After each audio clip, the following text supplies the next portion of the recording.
Dobroveče svima, dobrodošli na Fakultet za medije i komunikacije, dobrodošli u IPAK.Center i dobrodošli na letnju školu za seksualnost, kulturu i politiku. Kao što znate, ovo je drugo u nizu otvorenih predavanja koje smo organizovali u okviru škole. Večeras nam je zadovoljstvo da najavimo profesora Tomaša Sikoru. Profesor Sikora predaje na Univerzitetu za pedagogiju u Krakovu. Mislim da loše zvuči pedagoški univerzitet, malo zastrašujuće. I veliko mi je zadovoljstvo da je večeras sa nama koordinator škole Stanimir Panajotov će malo ozbiljnije uvesti u rad profesora Sikore. Vidimo se. Hi everybody, thanks for coming. So just briefly, Professor Sikora is teaching at the Pedagogical University of Krakow, English department. He is one of the people who made sense of queer studies as early as early 2000s, and one of the people who propagated queer discourses from throughout Eastern and Central Europe. He was part and parcel of that movement. He organized conferences together with people like Mimicry and Tomasz Sikora, which apparently is now an action that is blossoming in some way, also in the sense of the sort of knowledge production going on, in which Professor Sikora is involved. For example, the journal Inter Aria, Journal for Queer Studies, it is formally being published in Poland. So Poland is, just to give this context, is an interesting hub somewhere in between, you know, this Balkanese discourse, Central Eastern Europe, whatnot, where there is a substantial knowledge production in queer studies. So having him here, collaborating with him last year and this year, and possibly for future projects, it was very crucial to us to sort of cross-pollinate, you know, national and go to the international context, etc., without losing in mind that yes, we have a lot of work to do in the terms of knowledge production. Beyond that, Tomasz Sikora is the author of two books.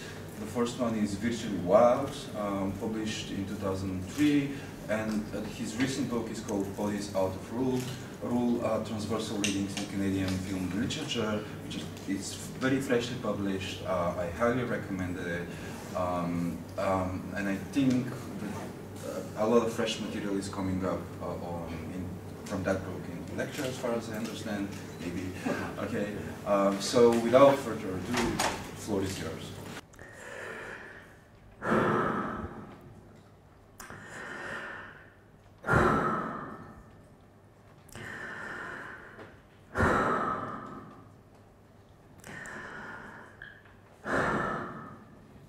Hello everybody. Thank you for such a good warm welcome and for all the good words spoken. Yeah, that was the lecture has been advertised as a little performative, so that so there it was, a little performative element, and you there will be more. There will be more. So. Yeah, although not enough. In fact, I really intended this to be much more performative. I really intended this to be more of a lecture performance as such. Instead, it's rather going to be a traditional format with some performative elements, like the one you've just had. Okay, and my topic for today is something that has popped up several times during the previous days. As it necessarily must have popped up, because it's a question that cannot be escaped, avoided in any way. And the question is the question of representation. The question is why are we, and of course we is always problematic, but let me stick to this, why are we so invested in representations? During one of the discussions, one participant said, of course I want a mirror. For example. So this was during the discussion after Jack Halberstam's lecture, but also today after Bracha Ettinger's lecture. This question popped up, especially at the beginning of the question and answer session, in the first two questions and answers. and Bracha very, very beautifully elaborated on the question of representation. And I think there would be some connections with what I have to say. So why are we so invested in representations, in creating archives of representations?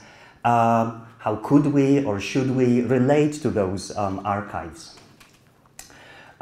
More generally, I'm trying to write a footnote to this huge, huge question about the relationship between the representational, the aesthetic, and the political.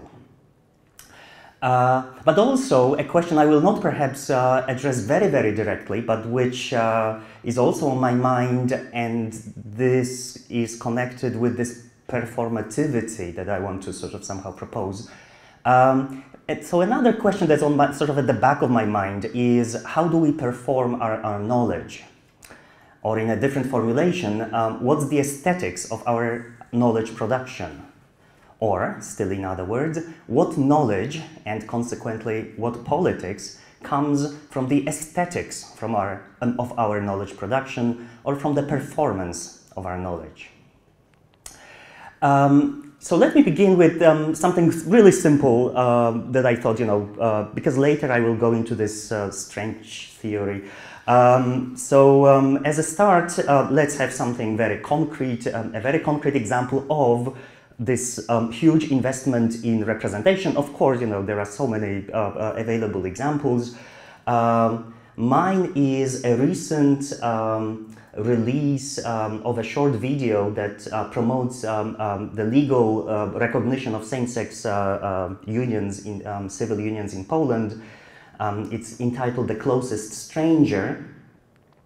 The video has been commissioned, produced, and distributed by the most influential Polish LG, basically, although everybody says habitually LGBT organization. The organization is called the Campaign Against Homophobia, and as a footnote, the co-founder of that organization and his longtime leader, Robert Biedroń, is now a member of the Polish Parliament. So let me first play. Yeah, it's gone.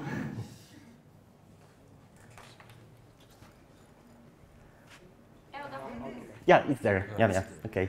So it's enough to just maybe move. Yeah, there is some.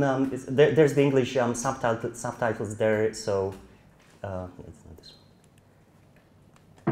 Dzień z mojego życia.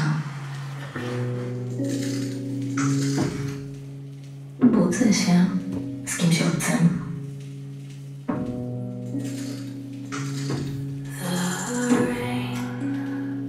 Śmiech obcego słychać w całym domu. Idziemy na spacer. Ja i obcy.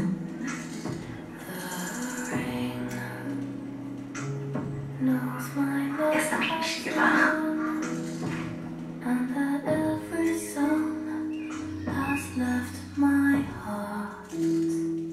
Płaczę z kimś obcym. A potem udaje mi się go rozśmieszyć.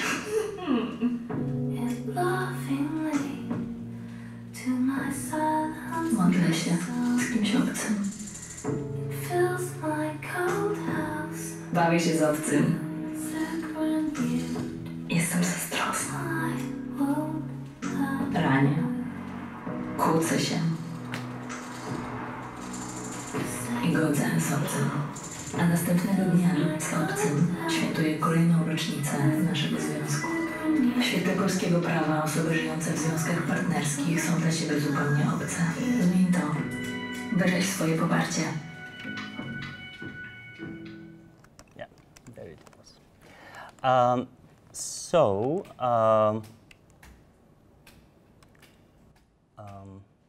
Let me go back to my presentation. Let me explain the title of my lecture, which is related to this video, and it's a sort of a joke, because the Polish word obcy which is in the title of in the Polish title of the video, can be translated into English as stranger or alien equally, like in the Alien series, for example. So it can also have those sort of associations with, you know, extraterrestrials and such.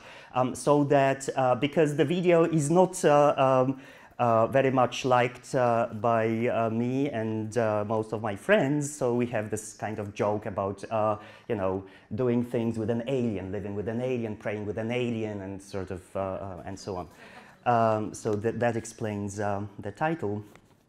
Now, it is not my intention to debate here the political claim which motivated the making of the video.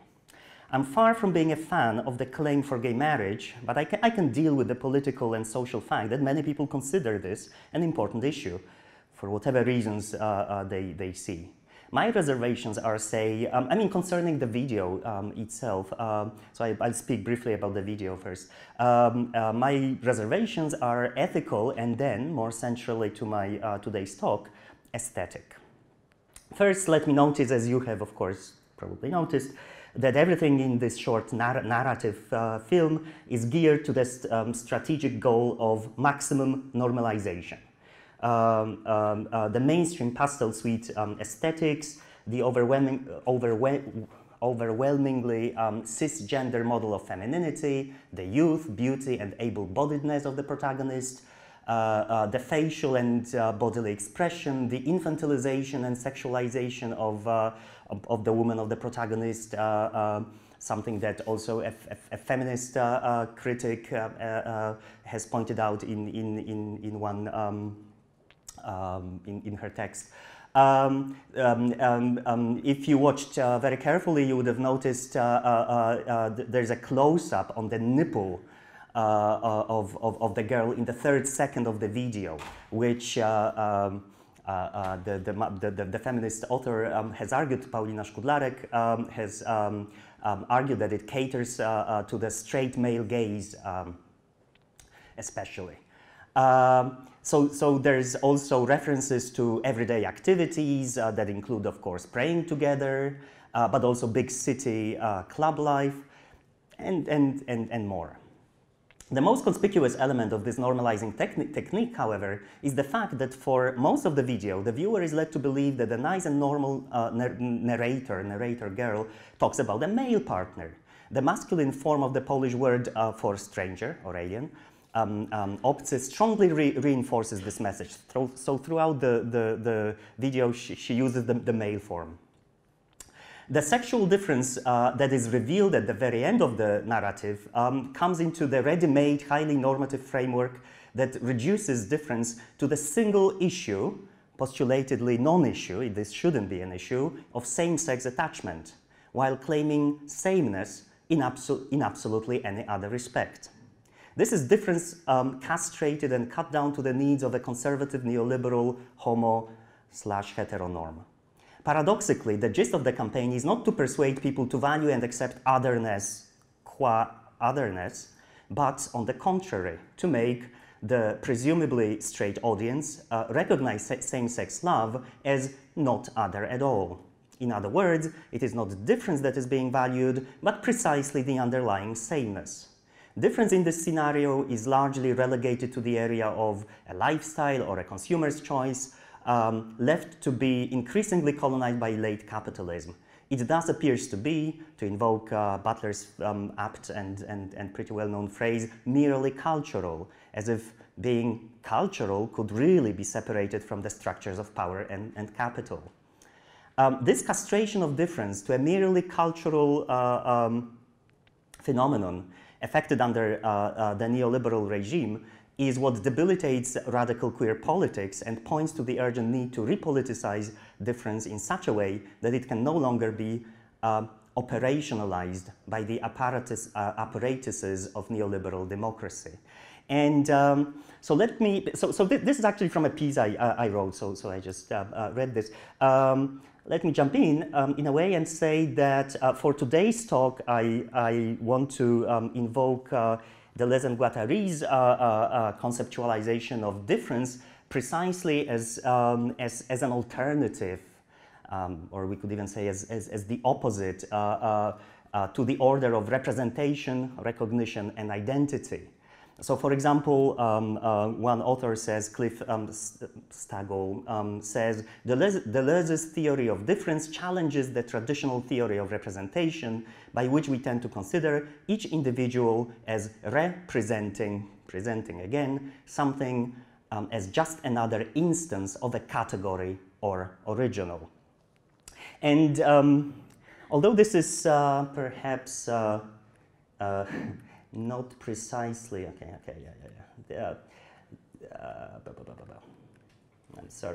sorry. I should have moved this up.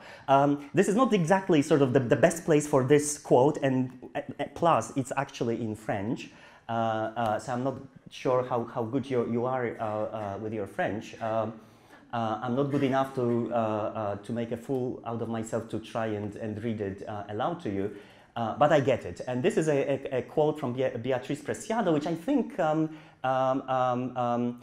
takes, a similar, or let's say the Deleuzian perspective into the sphere of queer politics. I mean, specifically into the sphere of queer politics.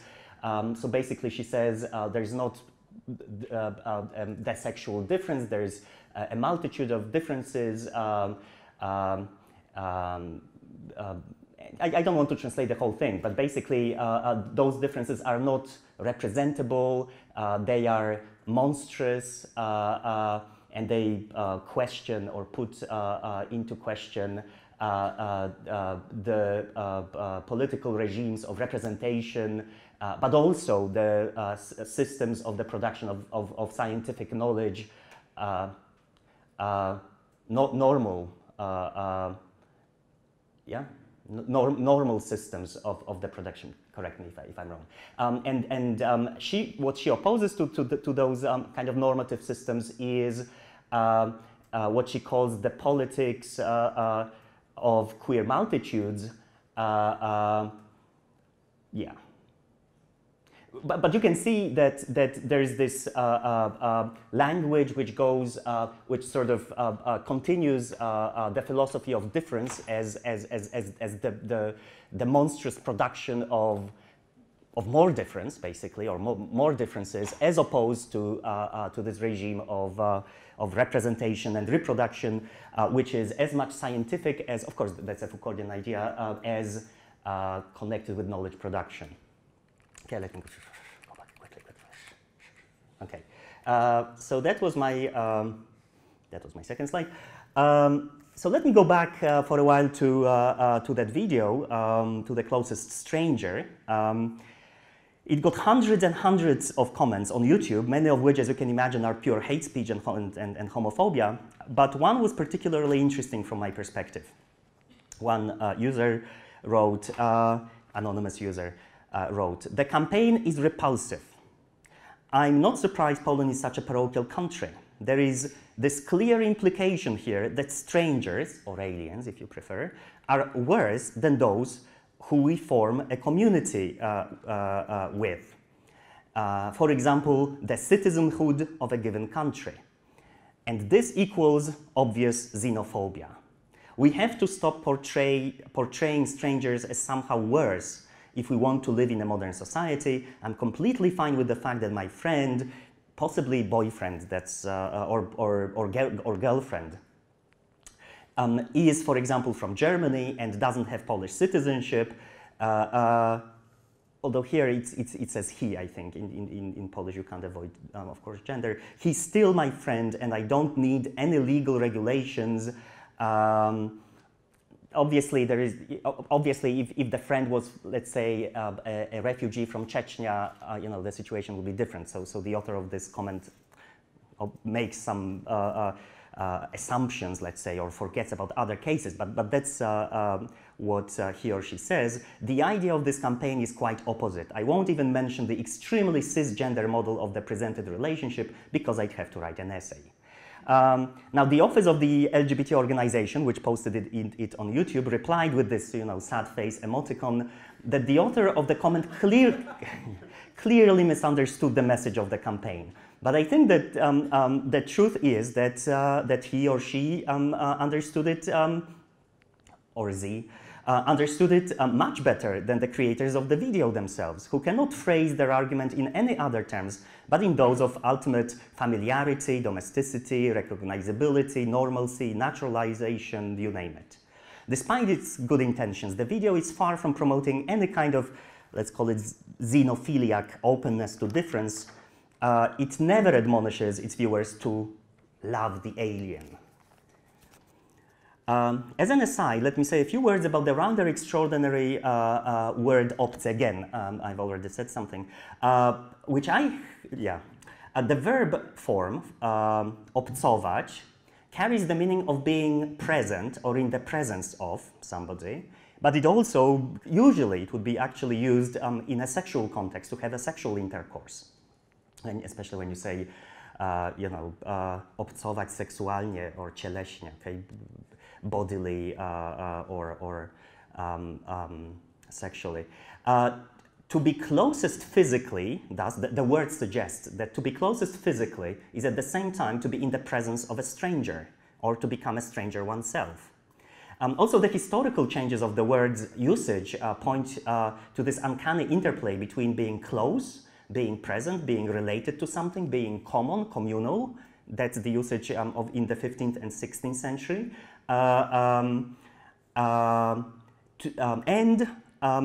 So the interplay between this semantic, let's say, chain and like the opposite semantic chain being the stranger, the unwanted other. So that's kind of a bit close to Freud's discussion of das Unheimliche, right? The uncanny. All right. But my critique of the video is emphatically not merely the kind of familiar criticism that the representation we see in it is not accurate enough, or it is exclusive of less normative, less respectable, less cisgender queer subjects, as it certainly is. All this can be said. It is not a critique of one inaccurate representation, but a critique of representation itself. Because if we are to take the post-structuralist lesson seriously at all, we must keep in mind that every representation is necessarily a misrepresentation.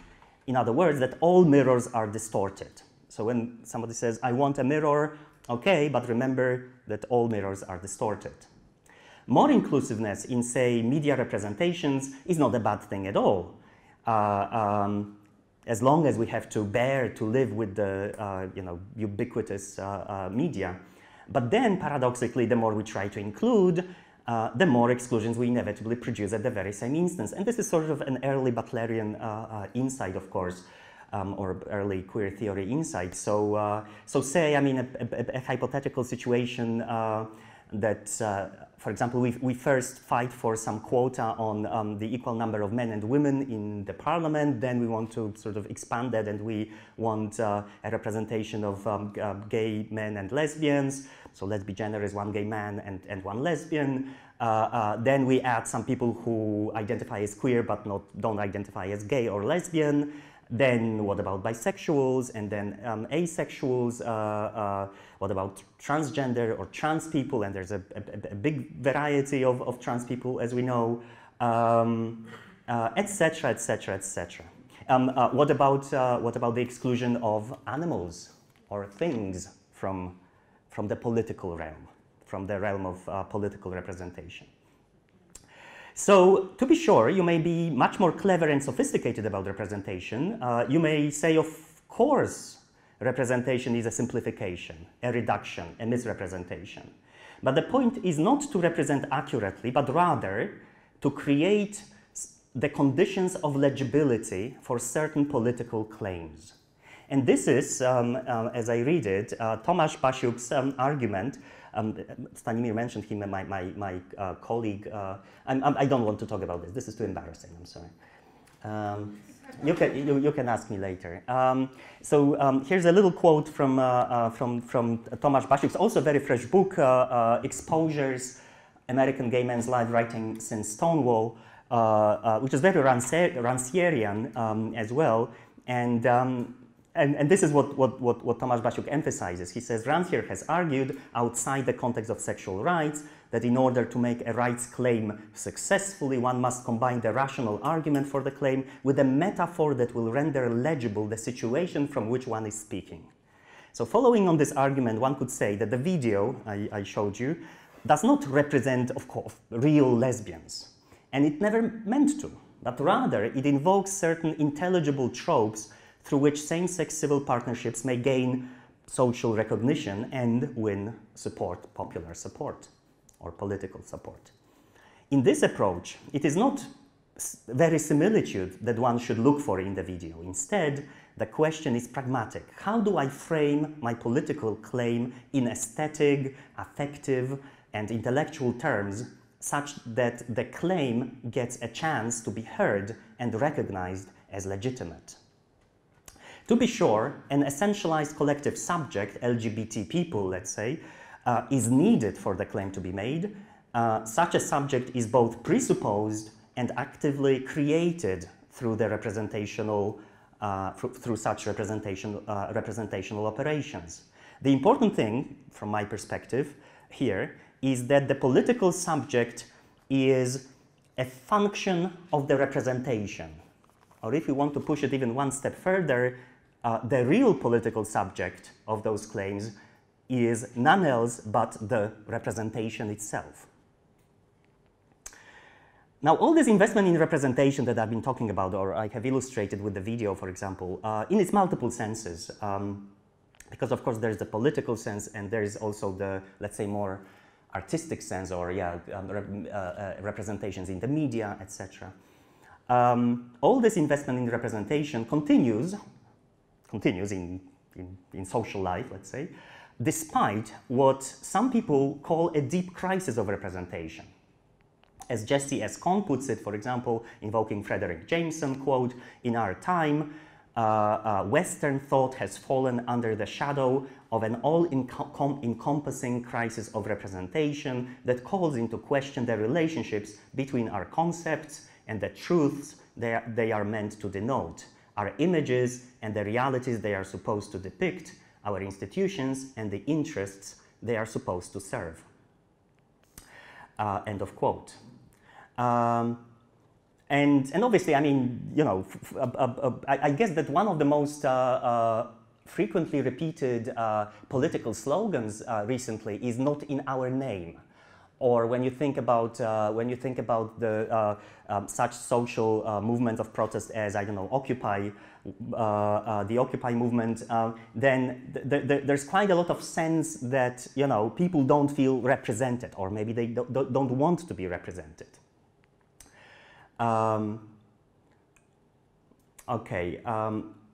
So again, the central question in my estimation is whether what is at stake is simply developing a better and fairer representation of the people within the existing institutions, representative institutions, or whether the very logic of representation seems to have reached its aporetic limit, and the movements, for example, are a clear symptom of this moment.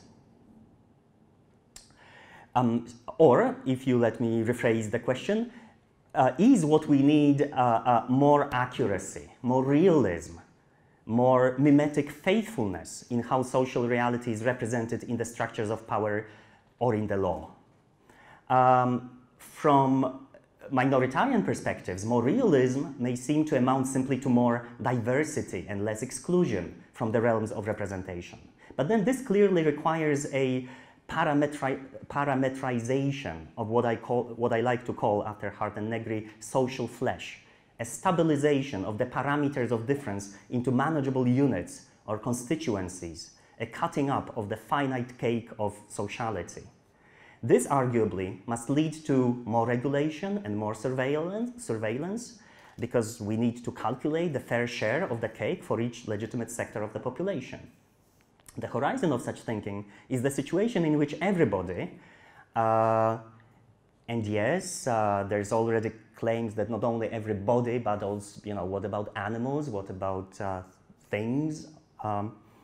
But let's say in which everybody is adequately represented, possibly with the commonsensical proviso that since social reality keeps changing, the structures which represent that social reality should also sort of somehow keep up with that, change accordingly. And this is more or less the conclusion of the book that I've just quoted by Jesse Kohn. The book is promises a lot because it's a book on anarchy and the crisis of representation, and it sort of disappointed me with its conclusions that basically what anarchy supposedly advocates is just this, that the structures of representation should be, I don't know, more manageable, like or closer to real life. Okay, which I find a rather disappointing conclusion, which is which I don't see as very much different from, I don't know, the project of liberal multiculturalism, for example, as we see it in liberal democracies such as, I don't know, Canada, or Canada is closest to my heart, but I don't know, Germany, Australia, to some extent Great Britain or Germany. So yeah. But, alternatively, calls can and have been repeatedly made to move beyond this logic of representation. So if not mimetic representation that has dominated Western thinking and much of Western art over centuries, then perhaps a new paradigm might be conceived of and called for, one based on the concept of performance. But performance has, of course, many meanings. I mean performance as in performance art, more specifically. And this is where I'm sort of I could invoke an interesting Australian artist, practicing artist, but also a theorist, Barbara Bolt, who calls for radical material performativity, and who says in her book Art Beyond Representation, she says this: in contrast to prevailing understandings of art as a representational or a signifying practice, this book argues that through creative practice, a dynamic material exchange can occur between objects, bodies, and images. And on another page, she states, through a monstrous performativity. So again, there is this, Beatriz Preciado talked about the monstrous multiplication of difference. Here we also have monstrousness. So through a monstrous performativity, images leak into the world and produce it, the world, in some unforeseen way. This is the power of the work of art. So I'm anticipating a little bit, or I'm actually coming closer to my sort of reflections on art.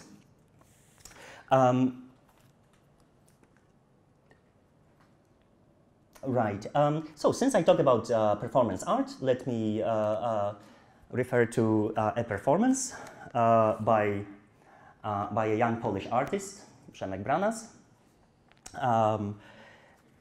What he did in this performance is he decided to calculate, to count the crystals of the sugar, I think this was half a kilo of sugar. So you can see there's little heaps of sugar here. He noted down the numbers. Took him a long time. I'm not sure if he finished, actually. Now, I sort of, that wasn't his point, of course, but forget the author's intention. I really found it interesting in thinking about democracy, in democracy as representative democracy, as a system based on the idea of representation, because it's so much based on, of course, on counting, calculating, dividing. Now, the most important part of this performance to me was when Przemek said, but then, of course, at the end, you have the really fine sugar dust, which you cannot count, right? So, okay, up to a point, of course, you can do that. It's doable, Okay, it takes hours and hours. It's doable. So does, you know, I mean, the counting of votes during elections is also, of course, a big job, okay, and it takes days and so on. But it's doable, it can be done. But then what interests me is this more molecular, if you want, this uncountable part of that, okay? What's left beyond that which can be counted?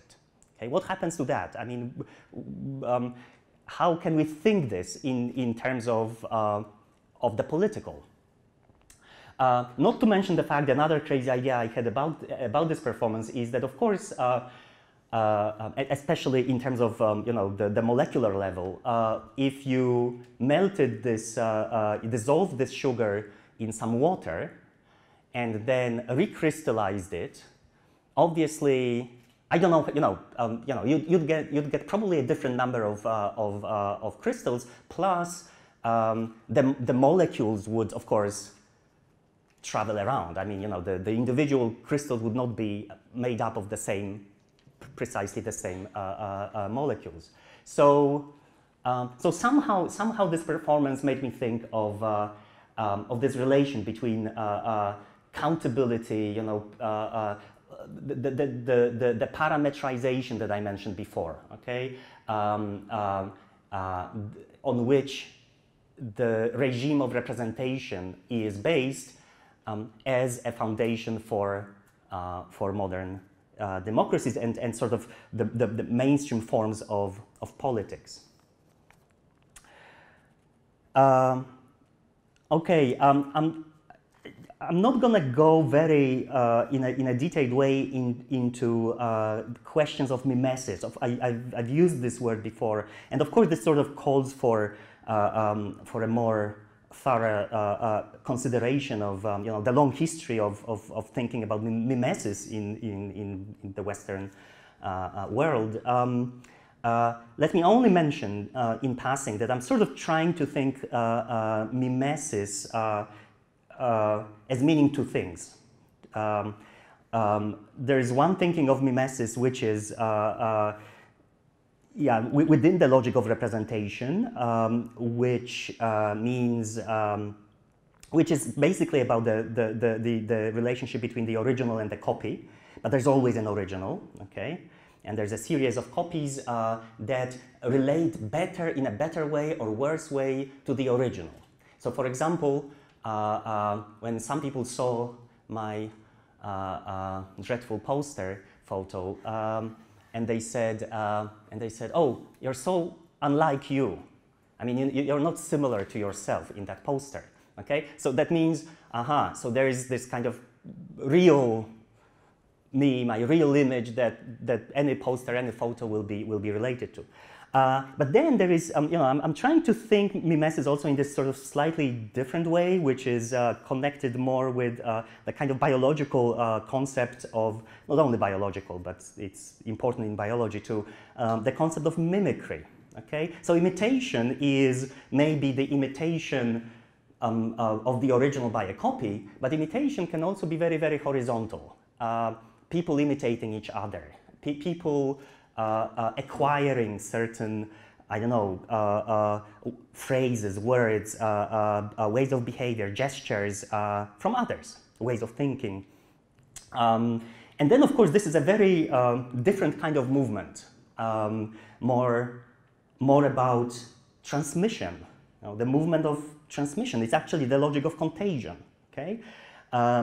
So I'm trying to think about mimesis in those two terms. Actually, when Foucault discusses René Magritte's painting, he actually makes a sort of similar distinction between resemblance and similitude, where resemblance is about original copy and similitude is somehow goes beyond this, this logic. All right. How much time do I have left? More or less. Half an hour still, or less? No. 5 minutes? 20. Okay. So, yeah. All right. So let me say a few words about, so there's a little jump here, which you will not notice. Let me jump a little bit to the category of the aesthetic here, which is quite central to what I'm saying today and to this sort of thinking beyond representation, because I think that the aesthetic is exactly as sort of beyond representation. And I would to propose, I don't know how big this claim is. I mean, I haven't really thought about it very thoroughly, but let me propose as a thought experiment that the aesthetic is primary, okay? The aesthetic, say, mode, the aesthetic is primary, and I like the adjectival form rather than the noun aesthetics as such. Okay, it's primary. Of course, everybody would say, for example, that it's primary for art. Okay, that art is primarily, you know, about aesthetics, and then one might think of a similar definition of literature as proposed by Roman Jakobsons with his sort of functions of language, where, say, in literature, the aesthetic function of language becomes, you know, comes to the foreground. It becomes emphasized. It's more important than in other types of writing, in other texts, and it may even become, you know, absolutely dominant. Okay, so that the representational capacity of language may actually, like, for example, in experimental poetry, or in I don't know, in James Joyce, for example, the representational capacity of language may actually be erased, whereas the aesthetic function comes to the foreground. Which, as you know, I always say in my literary theory lectures, I also emphasize that this is where, you know, literature comes closest to the literary, in a way, okay, or to the materiality of language. Okay, it comes closest to, well, to the aesthetic precisely in the sense as, you know, without any extra function, representational function, utilitarian function, any other function. It's a little bit like I don't know, a child, a baby babbling. Okay, just babbling just for the pleasure of babbling. Okay, but if you read parts of Joyce, you know, it's like babbling basically. But this is not the, but as I say, I'm not thinking, of course, in terms of those functions, and then we have, okay, we have this like separate aesthetic function, and we say, so it's, you know, art is somehow prioritizes the aesthetic. Instead, I try to sort of think the aesthetic as really almost sort of ontologically and psychologically primary. Before anything else, especially before recognition and representation. And I wonder how this might relate perhaps to what Bracha Ettinger spoke earlier today about also trust as coming before representation, or before choice, but I think she also said before representation at some point. So I don't mean aesthetics, as I said, you know, some particular aesthetic mode as something already organized into an aesthetic convention, aesthetic code, but rather when I talk about the aesthetic here as primary, it's at the very sort of basic level of the sensorium, of how the sensations we get, we receive, somehow create a sensorial world around us, for us, in us. With all the patterns that we perceive, the little chaoses, the little orders, the rhythms, the assonances, consonances, flickerings, glitterings, fluctuating intensities, etc. So that's how I think about the aesthetic here. How we build up our lived world through how we register the sensations we receive, and this moment of receiving the sensations is actually a moment of passivity, and we talked a little bit about passivity earlier in this school, it's a moment of radical passivization. That's how I understand it. And that's sort of the closest that comes to this, or the closest example I have in mind of this is, you know, I really get enchanted, raptured by the sight, I don't know, of light glittering on snow or on water. And I guess, you know, I'm not the only one, unless I'm such a complete freak. So there is a moment when you kind of, you know, you get absolutely raptured. You know, there's a moment of rapture. There's this moment of, or capture even. You're somehow captured by that. So this is.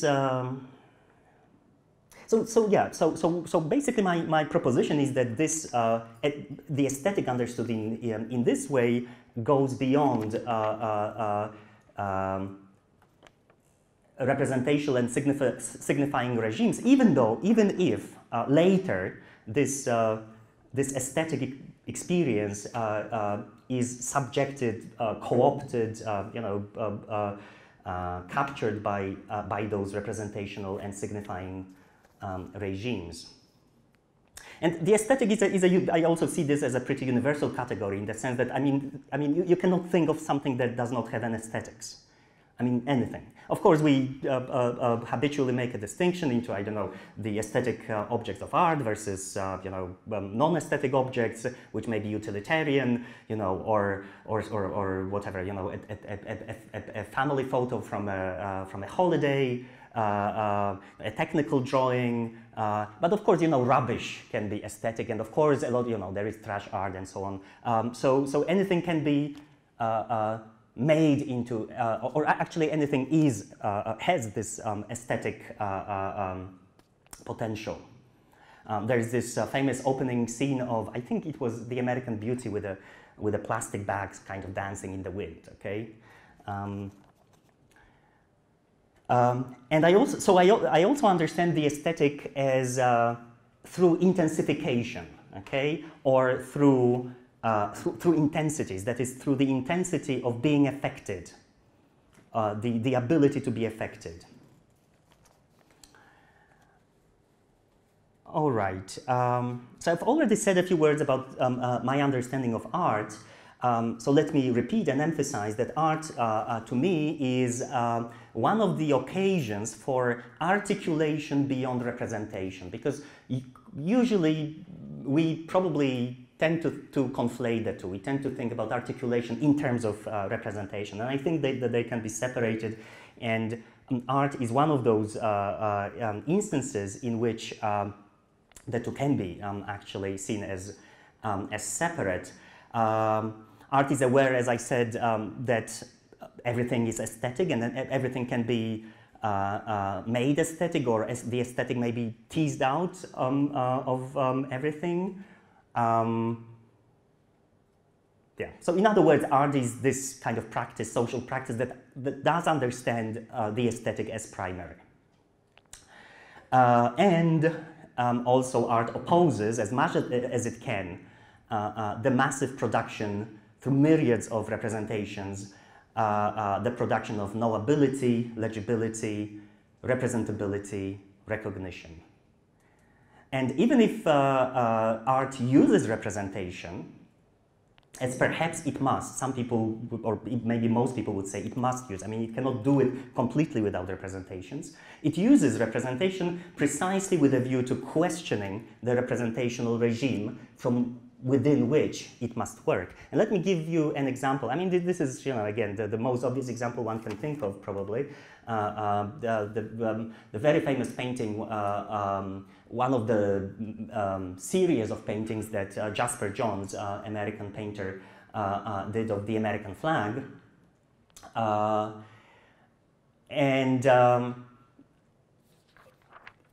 What this represents to me is a queer, what I would call a queer object. One of my claims is that art creates queer objects.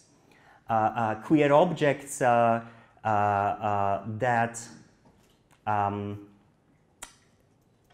exist performatively, I would say. And by existing performatively, they certainly challenge and problematize the logic of representation. So let me explain what I mean by this in the context of this particular painting. Every textbook will say that, of course, one of the questions that this painting poses is, is it a painting or a flag? Now, this has serious, even legal consequences. I mean, it's an ontological question, of course, but also a legal question, because the flag in most legal systems has special protections, right? Certain regulations apply specifically to the flag. So how should we treat this?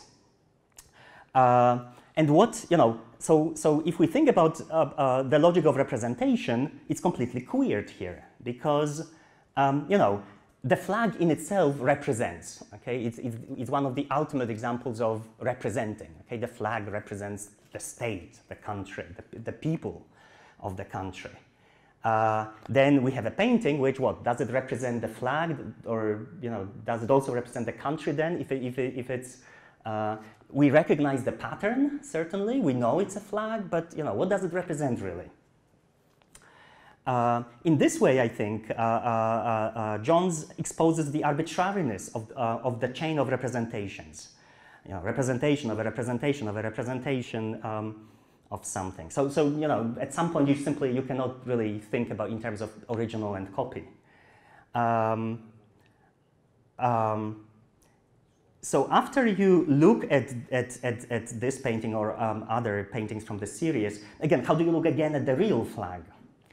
Normally, I think what art is supposed to do is to dematerialize through allegorization, symbolization. I mean, simply, if you paint a portrait, for example,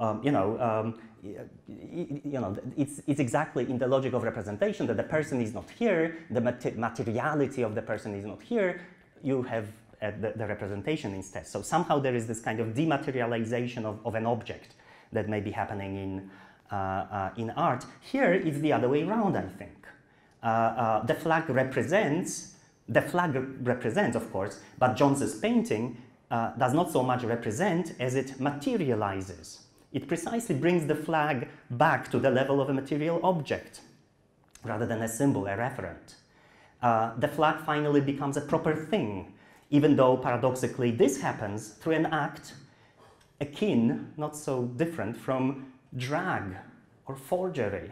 I think this is a flag in drag. It's something like a fake flag, okay? Because it's not a real flag after all. So there is also this questioning of the economy of authenticity that, for example, Esther Timar mentioned earlier during the school. There's more to say about this, of course. I don't have the time for that. I'll try to speed up a little bit. Because when I talk about art, remember what I started from. I started from trying to think about queer politics as somehow related to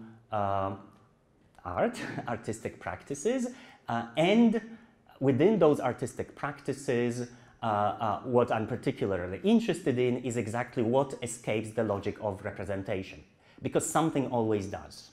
Okay? Even if art deals with representation, as I say, it at the same time always, problematizes this very logic of representation. Okay, let me put it this way.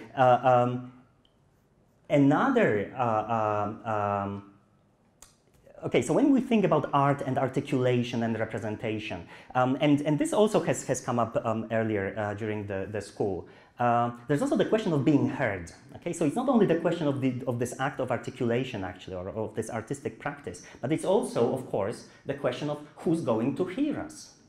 Okay, who's going to hear us? To whom are we talking? Maybe who's the authorized audience? Okay, or at least who's the audience that's going to understand our language? Okay, the language that we use. Should we want, our language to be understood? So it's also the question of the audience, and I've been really kind of haunted for some time with the figure of an artist without an audience. Okay, that is an artist who if you want a cliche form of this, of course, you can think of a lonely genius who dies in obscurity and so on. But the figure of an artist who does not really have an audience, or in other words, the audience is, as actually Deleuze and Guattari say, I actually have skipped a lot of quotes here from Deleuze, Guattari, or other commentators, but the audience here is something yet to come. Okay, the audience is a virtual audience. The audience has to be created by the work of art. Okay, and this is again something that I think I would like to see as similar to what queer politics does. Okay, that is, instead of a constituency, LGBT say constituency, queer politics, as I understand it, as I propose it, is there to rather work on the virtual rather than the actual. And there's a beautiful quote from Paul Klee, quoted by Deleuze many times actually, that the point of art is not to render the visible, but to render visible. And it's such a sort of small difference apparently, but of course it's a world of a difference. Okay, it's not about representing the visible, the actual, but rendering visible the virtual. Okay, what is not yet thought, seen, perceptible. All right. What time is it? Oh my God.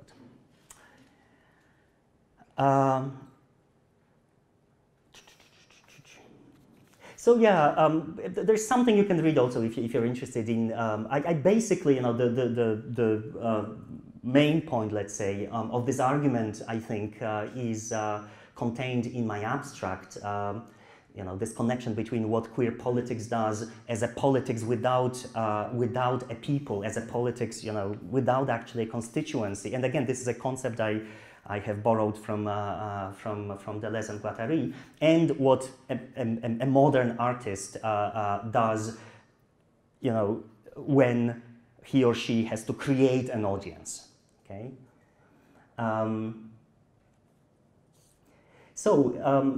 Just closing remarks.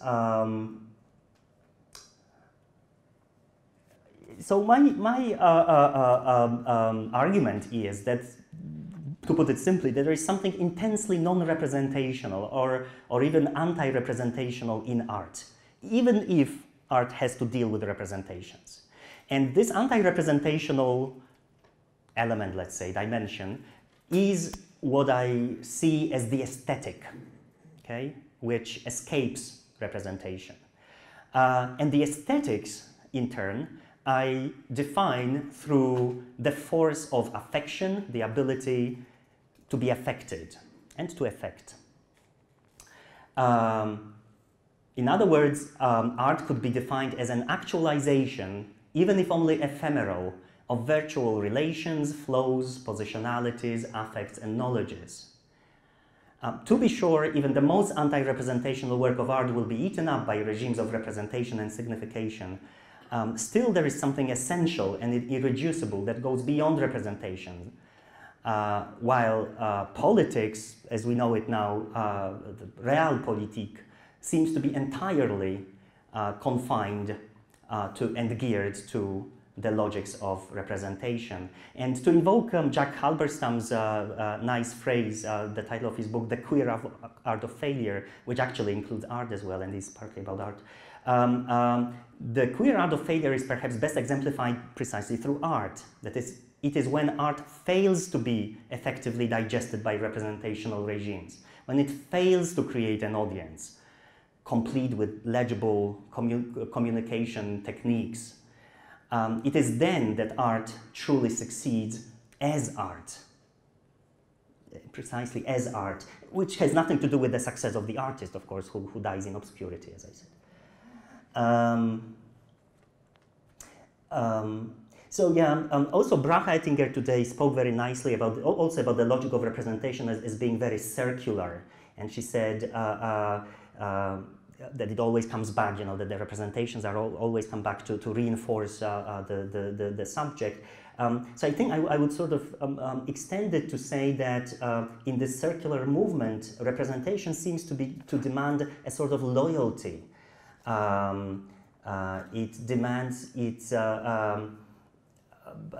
it seems to police one's connectability, affectability, the vectors of becoming. Representation, changing my language a little bit, representation is what kills you, or rather turns you into a zombie. It takes part of your living time, the time of your becoming, that's what I understand by living time, away, so that you get a spectral existence in the ever-deferred symbolic order, to use a more psychoanalytic language. In a way, one could say that in the phase of representation, we all become subaltern. And again, I'm using some of those notions and theories, you know, also because they have been spoken about before during this summer school. So I know that by saying that in a way we all become subaltern somehow, I risk depriving Spivak's question of its socio-political specificity. But I still risk asking this question: don't we become, when faced with representations, a little bit of a subaltern? And it's then representation speaks for us, but can the subaltern within the multiplicity that I call myself speak? Could we have the lights down? No.